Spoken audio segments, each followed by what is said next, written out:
O Zema puxa saco do Flávio. O Caiado puxa saco do Flávio. Quem é que vai ter coragem de enfrentar o crime organizado quando tem medo de tomar bronca de tia do Zap no Instagram por ter tido uma opinião contrária à família Bolsonaro? Eu não acho que esses caras sejam realmente brabos, né? Eles tentam, cada não, eu enfrento o crime, enfrenta. Enfrenta o crime lá do Banco Master do Flávio. Das pesquisas, você tem crescido nas pesquisas, mas ainda assim, você perde com uma diferença considerável para o presidente Lula, assim como todos os outros candidatos identificados com a direita. Somados, os votos desses candidatos ultrapassariam o presidente Lula. Como é que você enxerga o caminho para romper esse cenário? Muito tem se falado em aliança, eu vi que recentemente você se posicionou sobre uma possível aliança com o PSDB, negando, de certa forma. E aí, qual o caminho? Quer dizer, vocês não pensam em unir em prol de uma candidatura única da direita? Nunca, nunca. Eu vou unir com um homem fraco. Quem é fraco? Fraco, todos os outros três que estão concorrendo comigo são homens fracos. Flávio, né, dispensa apresentações, né? Ele talvez seja só homem forte do Vorcaro. O Zema puxa saco do Flávio. O Caiado puxa saco do Flávio. Quem é que vai ter coragem de enfrentar o crime organizado quando tem medo de tomar bronca de tia do Zap no Instagram por ter tido uma opinião contrária à família Bolsonaro? Eu não acho que esses caras sejam realmente brabos, né? Eles tentam, cada não, eu enfrento o crime, enfrenta. Então enfrenta o crime lá do Banco Master do Flávio. Né? Eu acho só engraçado isso. Então, minha pré-candidatura é melhor do que a deles. Então, se eles têm um senso de, vamos dizer, de vocação pública, ué, apoiem quem é melhor. Eu sou mais inteligente. Diferente deles, eu sou presidente do meu próprio partido político. Então eu não fico igual o Kassab, desculpa, eu não fico igual o Caiado, dependendo do Kassab. Eu não fico igual o Zema tomando pito do Partido Novo. Eu fundei um partido político. Eu não preciso puxar saco nem pedir autorização para ninguém. Eu liderei um impeachment contra Dilma Rousseff, diferente deles. Liderei o próprio Caiado no impeachment de Dilma Rousseff. Ele vinha se consultar comigo, ele ia nas manifestações que eu convocava. Então o que eu quero dizer com isso? Se eles têm espírito público, então eles que se juntem à única pré-candidatura que cresce de verdade e que não precisa puxar saco do Flávio Bolsonaro. Mas você acha que você tem fôlego para crescer a ponto de vencer? Sou mais novo, tenho o meu próprio partido político, tenho a maior militância dessas eleições, tenho a maior campanha em redes sociais dessas eleições. Então, sim, fôlego eu tenho. Tanto que, até respondendo o início da sua pergunta, você falou, olha, você ainda perde pro Lula. E perde bem. Claro, eu sou desconhecido do eleitorado. Então, esse desconhecimento é literalmente um fôlego. Porque eu tenho, diferente deles, eu tenho espaço para crescimento. Minha rejeição é muito menor e meu conhecimento também é menor. Agora, quem me conhece vota? Bom, no público que mais me conhece, que é de 16 a 24 anos, de acordo com a pesquisa Atlas, eu tenho 36%. Então, sim, isto é sintoma de um fôlego de um mergulhador campeão olímpico. Você falou de rejeição menor, mas de experiência menor também, Renan. É a tua primeira eleição para a presidência da República. Você nunca disputou um cargo legislativo, nem de vereador antes. Bom, Dilma Rousseff teve grande experiência política já, né, e deu no que deu. Fernando Collor tinha grande experiência política, foi governador e deu no que deu. Ao mesmo tempo, o Milei não tem nenhuma experiência política, está fazendo um governo reformista. O Donald Trump, não estou aqui falando um julgamento, não gosto muito do mandato do Trump. Tem alguns méritos em algumas áreas, nunca assumiu o mandato. Então, eu posso encontrar bons e maus exemplos em candidatos com experiência em cargos pretéritas. Então, eu posso achar bons e maus exemplos nisso. Não é isso que determina se o cara vai ser um bom líder. O que vai determinar se eu sou um bom líder é, antes de tudo, ser um líder. E eu sou um líder político há mais de 12 anos. Eu fundei o Movimento Brasil Livre em 2014. Na fundação do Movimento Brasil Livre, eu enfrentei todas as dificuldades possíveis, derrotei um governo estabelecido, que era o governo Dilma. E não foi apenas nas ruas, eu atuei no parlamento, eu fui vice-presidente do Comitê do Impeachment, fundei o próprio partido político, liderei parlamentares ao redor do Brasil que tiveram uma atividade legislativa reconhecida, o caso do Kim Kataguiri, que é parte do grupo ao qual faço parte. Então, eu tenho muita experiência política. E eu tenho muita experiência política sendo líder do bloco político ao qual faço parte. Porque ter experiência política sendo submisso a outra liderança no próprio bloco político não te credencia a ser presidente. Qual a experiência que o Caiado tem de ser líder? Líder. Ele não é líder de nada, não é líder nem do PSD.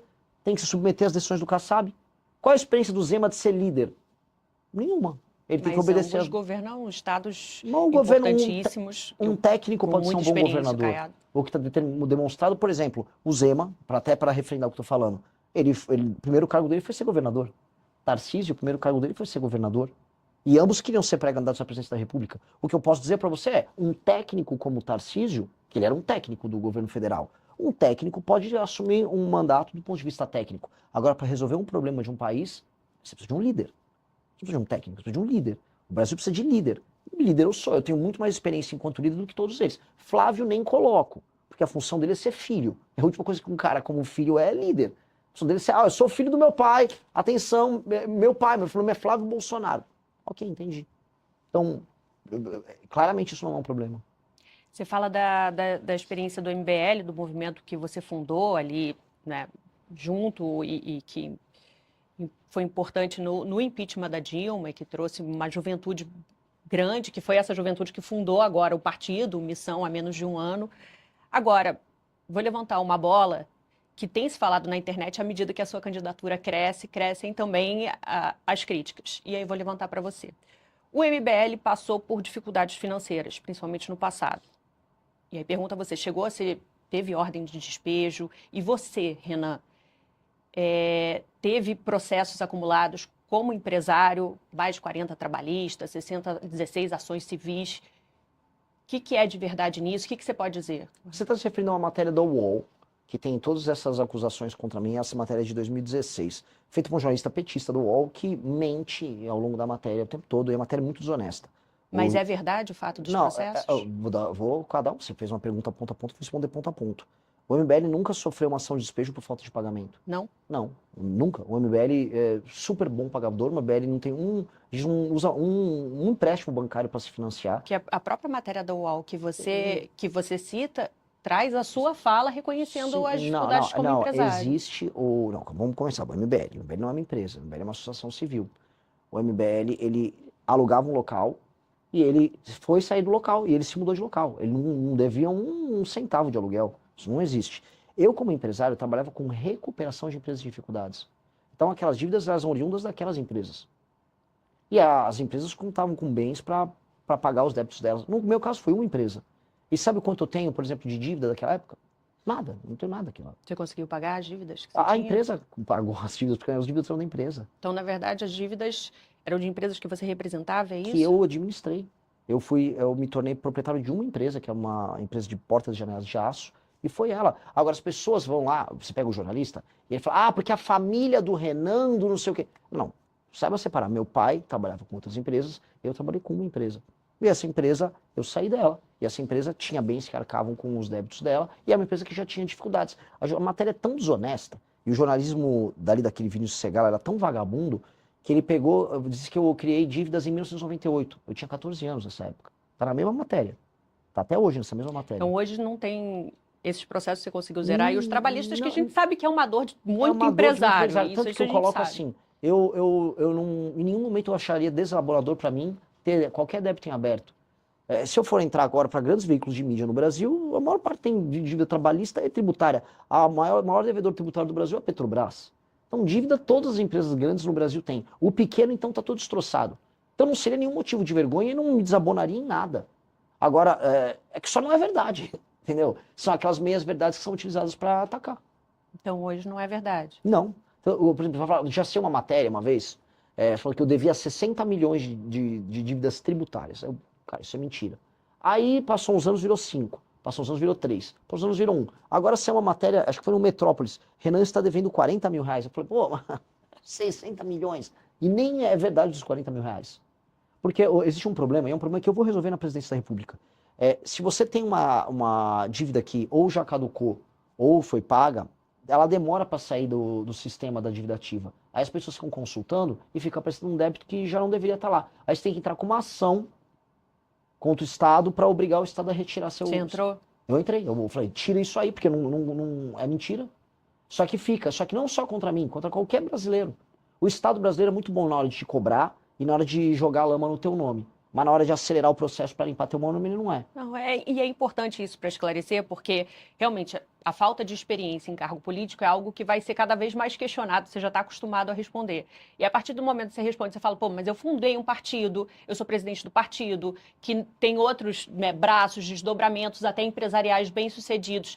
E aí tem uma outra informação que está cada vez circulando mais à medida que você vai ganhando projeção de que, peraí, esse bem-sucedido não é tão bem-sucedido assim, é importante te ouvir para esclarecer, para falar, olha, hoje houve, não tem mais, o MBL caminha muito bem, enfim, não teve O ordem de despejo, o MBL isso. nunca teve nada disso. Assim, você pode despejar uma pessoa por vários motivos. Por exemplo, você não quer mais continuar com aquele contrato. Sim, é uma Não opção só do por falta de inquilino. pagamento. Sim. Exato. Então, foi o caso Foi ali. esse o caso? Foi. Só que aí o jornalista, vou colocar, um jornalista vagabundo, ele bota o que ele quiser na matéria. Volta a colocar, ele falou que eu contraí dívidas com 14 anos, em 1998. Tá nessa matéria. Então, eu só lamento. Agora, do ponto de vista da gestão empresarial, o MBL é o maior caso de sucesso disso. O MBL é falando aqui do outro lado, a gente criou a segunda maior revista de cultura e política do Brasil, que é a revista Valete. Só perde para Piauí no número de usuários. A gente tem uma rede social própria, Departamento de Desenvolvimento e Engenharia, rede social própria com milhares de usuários. Nós temos editora de livros, ou seja, nós temos todo um ecossistema. Esses livros estão aqui no fundo, somos nós que produzimos e vendemos. Temos, através do partido, a possibilidade de fazer de maneira autossustentável toda a atividade política dele. Vendemos livro, curso, roupas, bandeira. O partido é o partido que provavelmente, em termos de infoprodutos e produtos, é o que mais fatura no Brasil. Então, em termos de gestão, a nossa experiência é de bastante sucesso.